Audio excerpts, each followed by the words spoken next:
Pensar que o nosso pensamento produz, o nosso cérebro produz o pensamento, é a mesma coisa que achar que os atores moram dentro do seu televisor.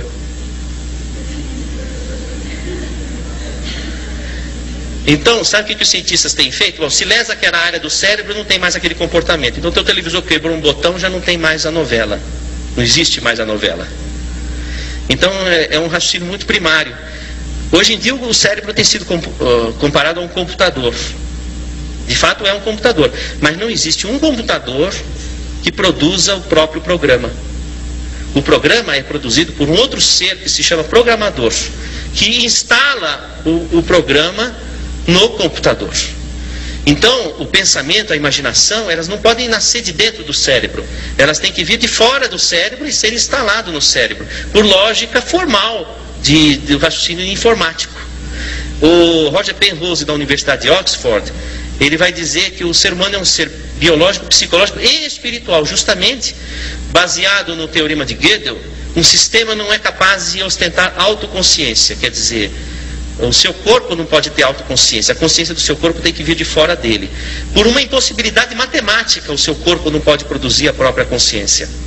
Então a consciência tem que vir de fora. Como diz Machado de Assis, em Memórias Póstumas de Brás Cubas, a mente se debruça sobre o trapézio do cérebro. Então a mente é instalada no cérebro. O cérebro é um instrumento da pessoa, que é o espírito.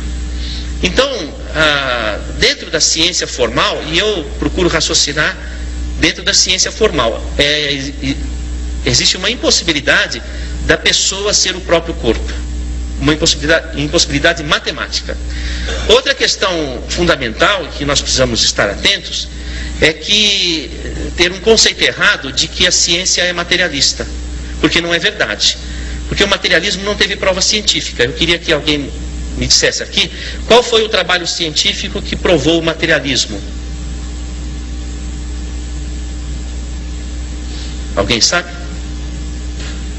Em qual laboratório foi provado o materialismo? Olha, eu já fiz essa pergunta, estou fazendo aqui na Universidade de Caxias do Sul. Eu já fiz na Universidade de São Paulo, foi o mesmo silêncio. Eu já fiz na maior parte das universidades brasileiras, foi silêncio. Fiz na Universidade de Miami, foi silêncio. Fiz na Universidade de Quebec, silêncio. Fiz na Universidade de Lisboa, silêncio. Fiz na Universidade de Londres, silêncio. Fiz na Universidade de Paris, silêncio. Até agora ninguém me respondeu, eu não encontrei. Também fiz uma pesquisa na internet. Não tem um trabalho científico que tenha provado que o materialismo seja realidade existencial. Então o materialismo não teve prova científica. Quando um cientista coloca uma visão materialista, é a opinião pessoal dele, não a opinião da ciência. Isso precisa ficar bem claro. Da mesma forma, um médico. Se o médico se diz materialista, é a opinião pessoal dele, não é a opinião da medicina. Porque a espiritualidade é um campo aberto à pesquisa científica. E a ciência não fechou a sua compreensão sobre esse assunto. Assim também, nós poderíamos raciocinar do ponto de vista da própria física. Como o Roger perguntou assim, vocês estão me vendo, ou estão vendo aqui essa mesa? Estão vendo o Dorival? Vocês estão vendo o Dorival aqui? Não estão. Vocês estão vendo a luz refletida no Dorival. Se a luz estivesse apagada, ninguém veria o Dorival. Porque a matéria é invisível. Então, vocês não estão vendo essas cadeiras, vocês estão vendo a luz refletida na cadeira. A matéria é invisível. Da mesma forma, do que é feita a matéria porque você aprendeu na escola? Do que é feita a matéria? São todos ouvidos. Átomos, isso. O que tem na superfície do átomo? Elétrons, isso, elétrons. O que acontece quando você aproxima um elétron do outro? Se repelem. Por que se repelem? Porque tem mesma carga. Dois ímãs de mesma carga se repelem, não é assim? Tá. Então quando você toca a matéria, na verdade o que você sente como impressão tátil não é o toque, mas é a força de repulsão eletrostática entre os elétrons. Então, existem elétrons nesse chão aqui, uma camada de elétrons. E eu estou pisando sobre essa camada, flutuando sobre essa camada, porque os meus pés também são de elétrons na superfície. Então há uma repulsão eletrostática. Se fosse possível tocar a matéria, haveria fusão atômica. Seria um aperto de mão, uma explosão, um abraço, uma explosão.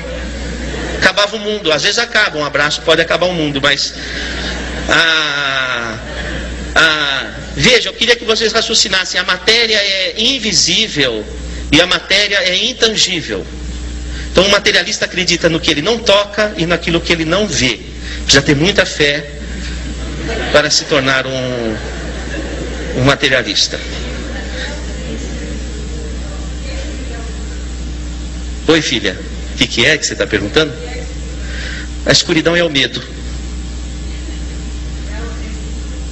O medo é a escuridão, não é?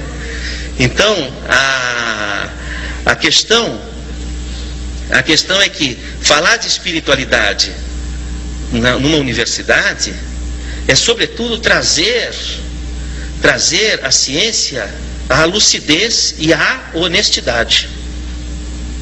Na Universidade de São Paulo, onde eu me formei, o primeiro artigo da Universidade de São Paulo, do Estatuto, é: a universidade deve ensinar e pesquisar todas as formas de pensamento. Todas as formas de pensamento. Isso inclui todas as culturas, inclusive. O professor Miguel Reale, que foi reitor da USP, um dos maiores juristas de todos os tempos, ele mandou escrever no chão da reitoria, em letras garrafais: no universo da cultura, o centro está em toda